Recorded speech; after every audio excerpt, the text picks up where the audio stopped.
Hi everyone, today I want to talk a little bit about the heart of Aotearoa, the Kia Manawanui Trust, why we formed, and just a little bit about us. So I want to introduce our fantastic medical director, Dr. Sarah Feeling, who's with us today, just to talk about some of the challenges that we're facing in the cardiology space here in Aotearoa. Can you tell us a little bit about why you see there was a need for the trust to form, really, I guess, in the cardiac space, Sarah? Yeah, kia ora, Letitia. Thanks so much for the chat today and for inviting me to be part of the trust.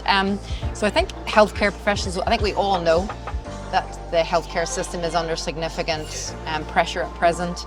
And in cardiology, we know that cardiovascular disease is the #1 killer of people in New Zealand.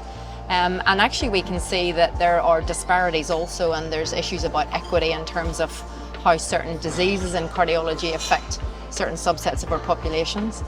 There's issues with beds, there's a bed shortage, there's a staff shortage, and how that has a knock-on effect is that there's a detrimental effect to patient care. And I think the Heart of Aotearoa Kia Manawanui Trust is a really important area where we can advocate for our patients, which is our primary first concern.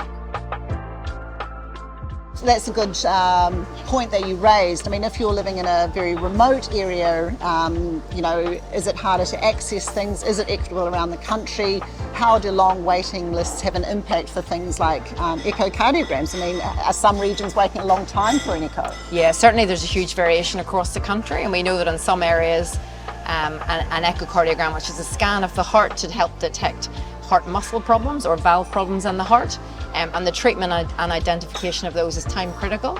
And if we look at guidelines, we know that certain tests such as echocardiograms should be done within, an urgent scan should be done within 2 weeks, and we know that in some areas of the country an urgent scan can translate to a 6-month waiting list.